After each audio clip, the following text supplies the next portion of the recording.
राधे राधे नमस्कार दोस्तों, स्वागत है आप सभी का हमारे यूट्यूब चैनल मैक्स स्टडी में। दोस्तों आज की इस वीडियो में आरआरबी ग्रुप डी के लिए और आने वाले सभी कॉम्पिटिटिव एग्जाम के लिए जीके जीएस का ये वीडियो आया है।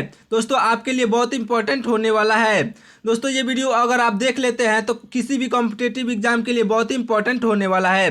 तो दोस्तों आज के इस वीडियो को पूरा जरूर देखिएगा। सारे ही क्वेश्चन मोस्ट एक्सपेक्टेड क्वेश्चन है आपके पेपर के लिए। तो दोस्तों ये वीडियो चलिए शुरू करते हैं। पहला प्रश्न है, लता मंगेशकर को वर्ष 2001 में किस पुरस्कार से सम्मानित किया गया? दोस्तों लता मंगेशकर को वर्ष 2001 में किस पुरस्कार से सम्मानित किया गया? Right answer option number A हो जाएगा, यानी कि भारत रत्न से। दोस्तों वर्ष 2001 में लता मंगेशकर को भारत रत्न से सम्मानित किया गया था। राइट आंसर आपका ऑप्शन नंबर ए हो जाएगा, याद रखिएगा। दोस्तों अगला प्रश्न है, भारत के पहले राष्ट्रपति कौन थे? Right answer option number A हो जाएगा, यानी कि डॉक्टर राजेंद्र प्रसाद जी। दोस्तों अगला प्रश्न है सॉरी दोस्तों एक मिनट। अगला प्रश्न है, भारतीय संविधान के अनुसार भारत का राष्ट्रीय पशु कौन सा है? दोस्तों भारतीय संविधान के अनुसार भारत का राष्ट्रीय पशु कौन सा है? तो आपका right answer option number B हो जाएगा। Right answer option number B, यानी कि बाघ हो जाएगा। राष्ट्रीय पशु आपका बाघ हो जाएगा। दोस्तों याद रखिएगा। अगर आपको किसी भी क्वेश्चन का आंसर पहले से मालूम हो तो कमेंट करके जरूर बताइएगा। अगला प्रश्न है, महात्मा गांधी ने किस आंदोलन की शुरुआत 1919 में की थी? दोस्तों महात्मा गांधी ने किस आंदोलन की शुरुआत 1919 ईस्वी में की थी? Right answer option number C हो जाएगा, यानी कि असहयोग आंदोलन। दोस्तों असहयोग आंदोलन महात्मा गांधी ने 1919 में की थी। दोस्तों और बताइएगा कि 1919 में एक और कौन सी प्रमुख घटनाएं हुई थी? दोस्तों बहुत ही प्रमुख घटना हुई थी एक 1919 में, वो कमेंट करके बताइएगा। ऐसी कौन सी घटना थी जो 1919 में, इसको छोड़कर और कोई प्रमुख घटना हुई थी? कमेंट करके जरूर बताइएगा। अगला प्रश्न है दोस्तों, किस पेंटिंग शैली को कर्नाटकी कला कहा जाता है?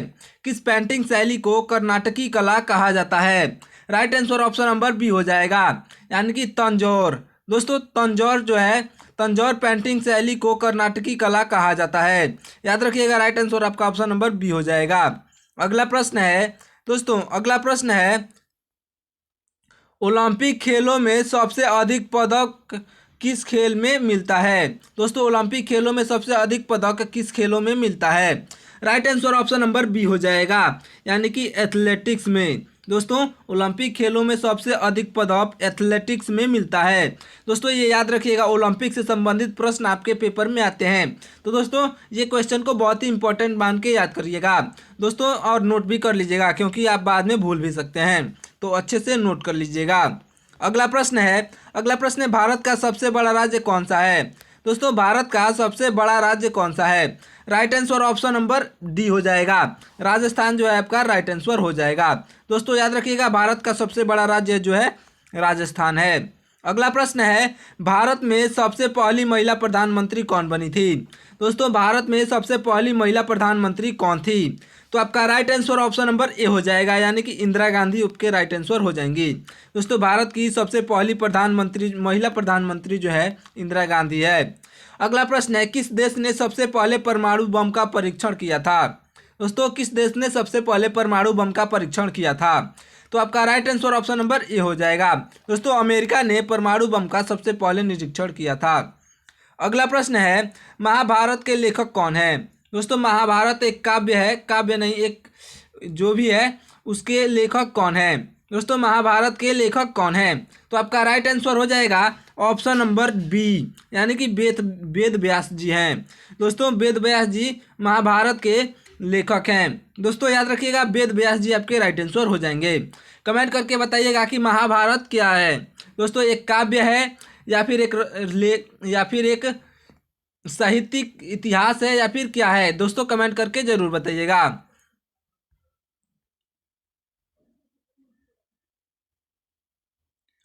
दोस्तों आपका अगला प्रश्न है, महाभारत के लेखक कौन है? दोस्तों महाभारत के लेखक कौन है? Right answer option number B हो जाएगा, यानी कि वेद व्यास जी हैं। दोस्तों महाभारत के लेखक वेद व्यास जी हैं, आपका right answer option number B हो जाएगा। अगला प्रश्न है, भारतीय स्वतंत्रता संग्राम के दौरान दिल्ली चलो नारा किसने दिया था? दोस्तों भारतीय स्वतंत्रता के दौरान दिल्ली चलो नारा किसने दिया था? आपका right answer option number B हो जाएगा, यानी कि सुभाष चंद्र बोस ने। दोस्तों भारतीय स्वतंत्रता संग्राम के दौरान दिल्ली चलो का नारा जो है सुभाष चंद्र बोस ने दिया था। Right answer option number B हो जाएगा। अगला प्रश्न है किस भारतीय गायक को गायन सम्राट कहा जाता है? किस भारतीय गायक को गायन सम्राट कहा जाता है?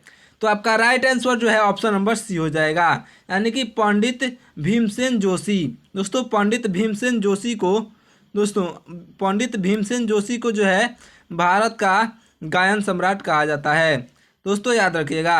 अगला प्रश्न है भारत का सबसे लंबा नदी कौन सा है? भारत का सबसे लंबा नदी कौन सा है? तो आपका right answer option number A हो जाएगा, यानी कि गंगा नदी जो है भारत का सबसे लंबा नदी है। अगला प्रश्न है किस महाद्वीप को गर्म महाद्वीप कहा जाता है? किस महाद्वीप को गर्म महाद्वीप कहा जाता है?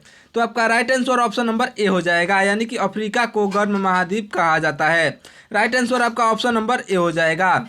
दोस्तों अगला प्रश्न है कौन सा तत्व पानी का मुख्य घटक है? कौन सा तत्व पानी का मुख्य घटक है? Right answer option number A हो जाएगा, यानी कि हाइड्रोजन जो है पानी का मुख्य घटक है।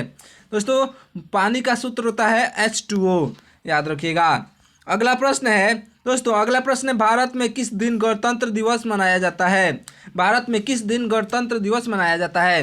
दोस्तों इसमें बहुत ही कंफ्यूजिंग होता है गणतंत्र दिवस और स्वतंत्र दिवस में। तो दोस्तों मैं आपको बता दूं 15 अगस्त को स्वतंत्र दिवस मनाया जाता है और 26 जनवरी को गणतंत्र दिवस मनाया जाता है।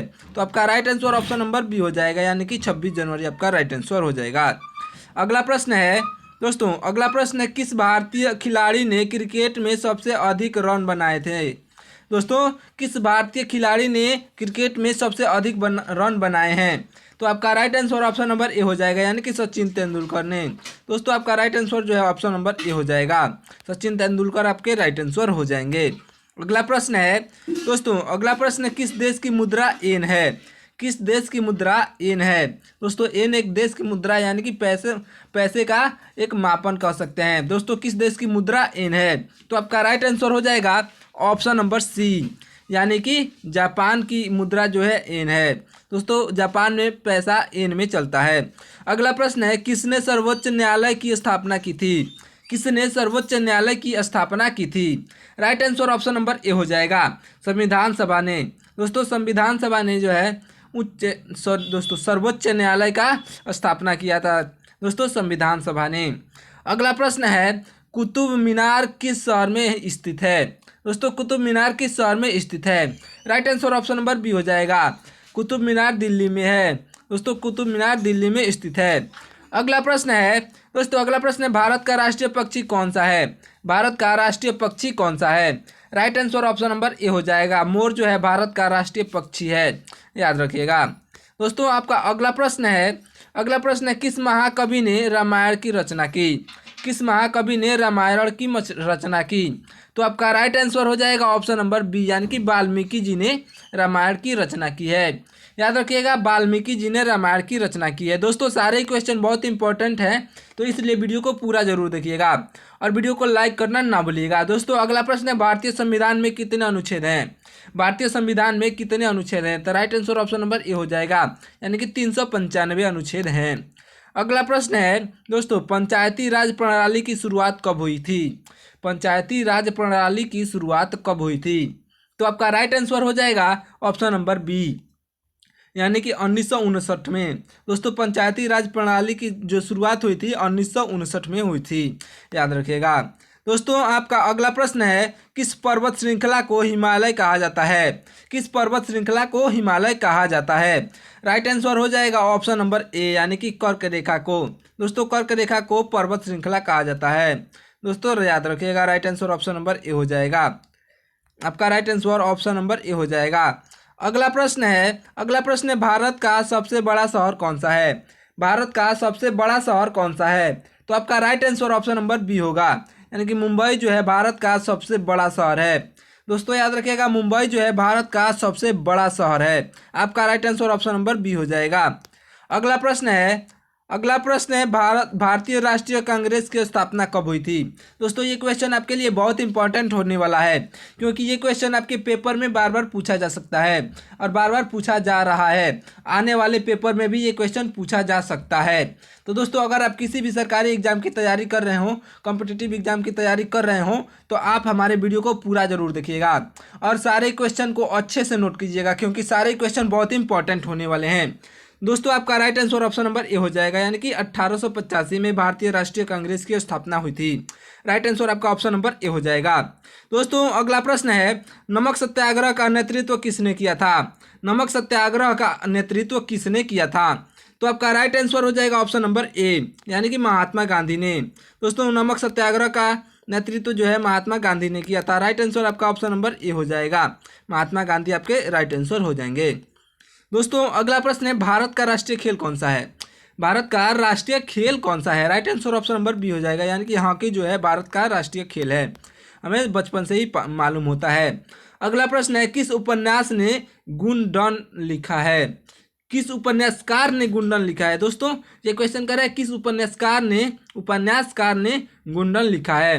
तो आपका राइट आंसर हो जाएगा ऑप्शन नंबर ए, यानी कि चेखव। चेखव एक उपन्यासकार जी हैं, तो उन्हीं ने गुणडन लिखा है। Right answer option number A हो जाएगा। दोस्तों आपका अगला प्रश्न है, भारतीय स्वतंत्रता संग्राम में सत्याग्रह की अवधारणा किसने दी। भारतीय स्वतंत्रता संग्राम में सत्याग्रह की अवधारणा किसने दी। तो आपका right answer option number B हो जाएगा, महात्मा गांधी ने। दोस्तों भारतीय स्वतंत्रता संग्राम में सत्याग्रह की अवधारणा महात्मा गांधी ने दी थी। Right answer option number B हो जाएगा।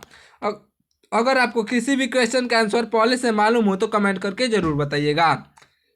दोस्तों अगला प्रश्न है, भारतीय फिल्म उद्योग में बॉलीवुड किस शहर से संबंधित है। भारतीय फिल्म उद्योग में बॉलीवुड किस शहर से संबंधित है। तो आपका राइट आंसर हो जाएगा ऑप्शन नंबर बी, यानी कि मुंबई से। दोस्तों बॉलीवुड जो है मुंबई से संबंधित है। अगला प्रश्न है, दोस्तों अगला प्रश्न है, 2016 में पक्ष पुरस्कार से सम्मानित किस भारतीय कलाकार को रविंद्र संगीत के लिए जाना जाता है। रविंद्र संगीत के लिए जाना जाता है। तो आपका राइट आंसर हो जाएगा ऑप्शन नंबर सी, यानी कि पंडित जसराज को। दोस्तों पंडित जसराज को 2016 में पक्ष पुरस्कार से सम्मानित भारतीय कलाकार को रविंद्र संगीत के लिए जाना जाता है। किनको। तो पंडित जसराज को। राइट आंसर हो जाएंगे। अगला प्रश्न है, दोस्तों अगला प्रश्न है, किस भारतीय वाद्य यंत्र को संगीत का राजा कहा जाता है। दोस्तों किस भारतीय वाद्य यंत्र को संगीत का राजा कहा जाता है। तो आपका right answer option number A हो जाएगा, यानी कि सितार को। दोस्तों सितार को जो है भारतीय, दोस्तों सितार को संगीत का राजा कहा जाता है। याद रखिएगा, right answer option number A हो जाएगा। अगला प्रश्न है, भारत का सबसे बड़ा राज्य कौन सा है। Right answer option number C होगा, यानी कि राजस्थान जो है भारत का सबसे बड़ा राज्य जो है राजस्थान है। Right answer option number C हो जाएगा। अगला प्रश्न है, दोस्तों अगला प्रश्न क्या है। अगला प्रश्न है, शांति का प्रतीक किस देवी को माना जाता है। शांति का प्रतीक किस देवी को माना जाता है। राइट आंसर हो जाएगा ऑप्शन नंबर ए, यानी कि दुर्गा देवी को, यानी कि दुर्गा माता को शांति का प्रतीक माना जाता है। अगला प्रश्न है, दोस्तों अगला प्रश्न है, किस भारतीय स्वतंत्रता सेनानी ने जोश का नारा दिया था। दोस्तों किस भारतीय स्वतंत्रता सेनानी ने जोश का नारा दिया था। तो आपका right answer option number A हो जाएगा। दोस्तों right answer option number A हो जाएगा, यानी कि भगत सिंह ने दिया था। दोस्तों भारतीय स्वतंत्रता सेनानी ने जोश का नारा जो है भगत सिंह ने दिया था। भगत सिंह भारतीय स्वतंत्रता सेनानी ने जोश का नारा दिया था। अगला प्रश्न है, दोस्तों अगला प्रश्न है, गुलामी किस साहित्य शैली का उदाहरण है। गुलामी किस साहित्य शैली का उदाहरण है।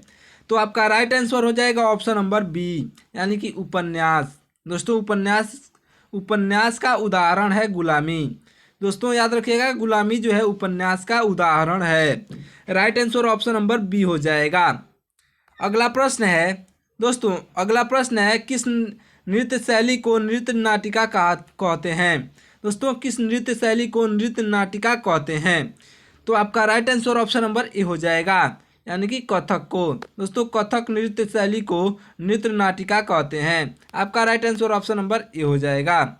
दोस्तों अगला प्रश्न है कुंभ मेला का आयोजन हर कितने वर्षों में होता है। दोस्तों कुंभ मेला का आयोजन हर कितने वर्षों में होता है। Right answer option number B हो जाएगा, यानी कि 4 वर्षों के बाद होता है। दोस्तों कुंभ का मेला हर 4 वर्षों के बाद होता है।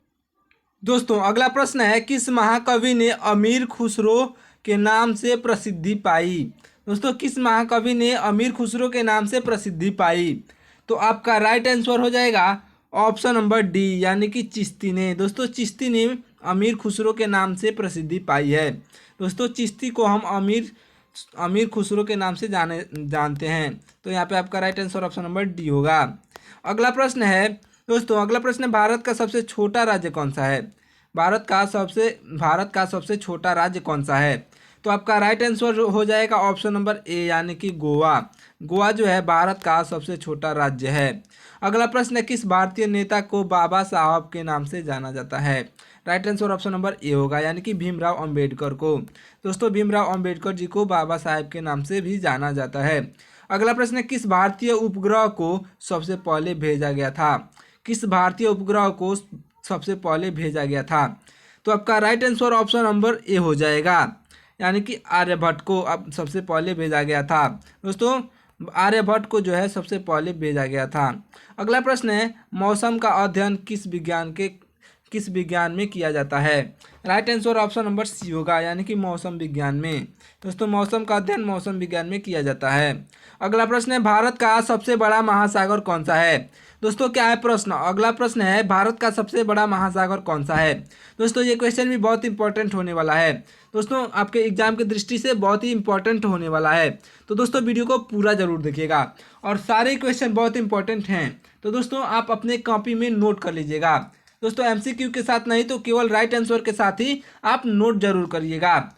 अगर आप नोट नहीं करते हैं तो वीडियो को एकदम ध्यान से देखिएगा कि आपको एक ही बार में याद हो सके। दोस्तों क्योंकि सारे क्वेश्चन बहुत इंपॉर्टेंट होने वाले हैं। तो अगर आप सिलेक्शन चाहते हैं तो आप हमारे वीडियो को पूरा ज़रूर देखिएगा और एकदम ध्यान से देखिएगा।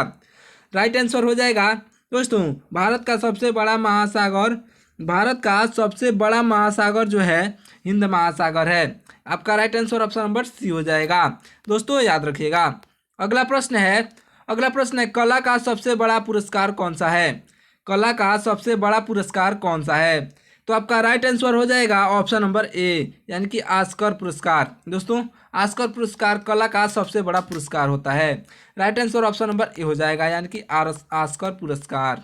अगला प्रश्न है किस भारतीय नेता ने स्वराज का नारा दिया था। किस भारतीय नेता ने स्वराज का नारा दिया था।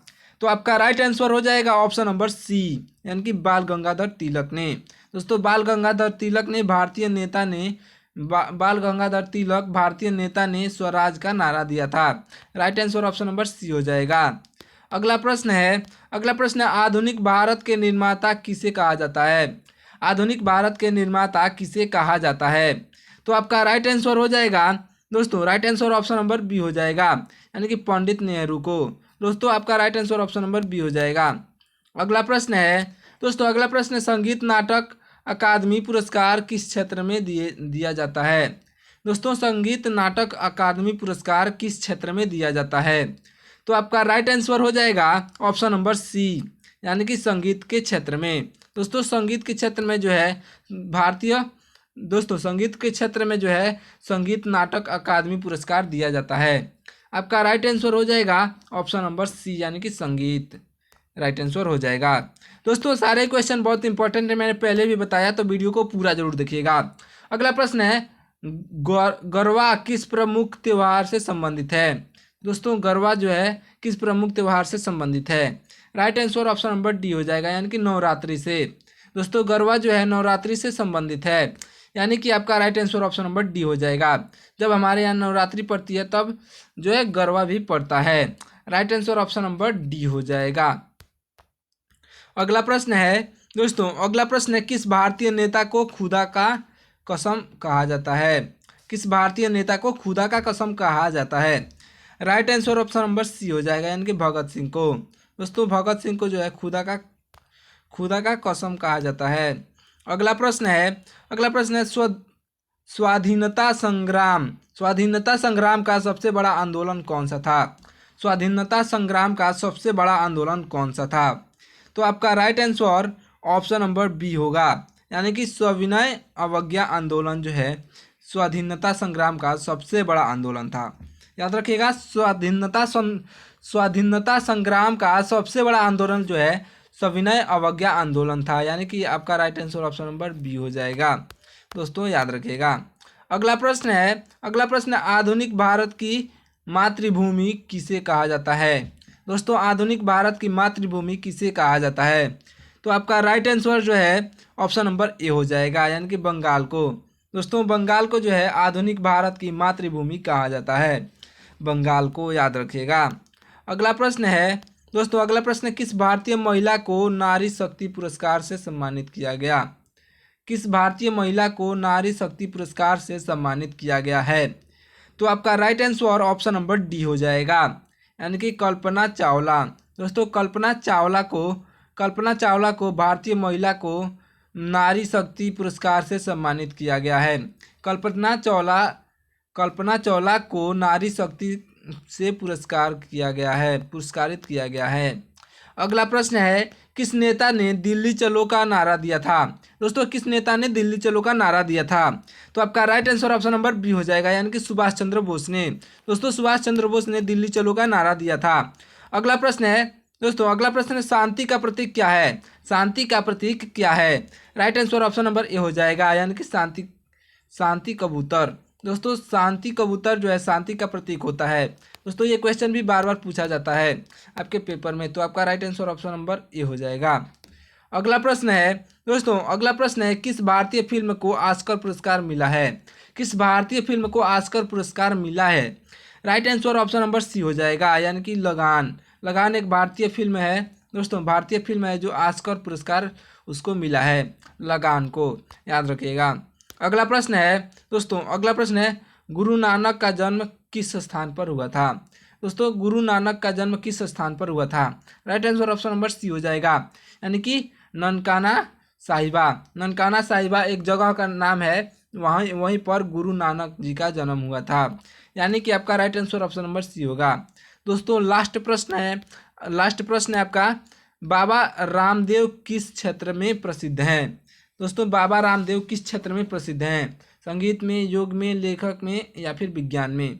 तो दोस्तों बाबा रामदेव जो है योग में प्रसिद्ध हैं, क्योंकि बाबा रामदेव योग बताते हैं कि हमें कैसे करना है और योग से संबंधित सारी बातें बताते हैं। तो आपका right answer option number B हो जाएगा, यानी कि योग आपका राइट आंसर हो जाएगा। दोस्तों अगर आप यहाँ तक वीडियो को देखते हुए आ चुके हैं तो आपने बहुत अच्छा काम किया है। दोस्तों आप कमेंट करके बताइएगा कि आपने 60 में से कितने क्वेश्चन पहले सही कर लिए थे। अपने आप से 60 में से कितने क्वेश्चन सही किए हैं कमेंट करके ज़रूर बताइएगा। और दोस्तों अगर आपको किसी भी क्वेश्चन का आंसर पर शक हो या फिर मालूम अच्छे से उसमें और भी अच्छे से जानना चाहते हो तो कमेंट करके बताइएगा, मैं उसमें रिप्लाई में बता दूंगा। तो दोस्तों चलिए मिलते हैं अगले वीडियो में, तब तक के लिए बहुत बहुत धन्यवाद। दोस्तों आज के इस वीडियो को लाइक करके और चैनल को सब्सक्राइब कर लीजिएगा, और वीडियो अच्छा लगा हो तो अपने दोस्तों के पास शेयर जरूर करिएगा। चलिए मिलते हैं अगले वीडियो में।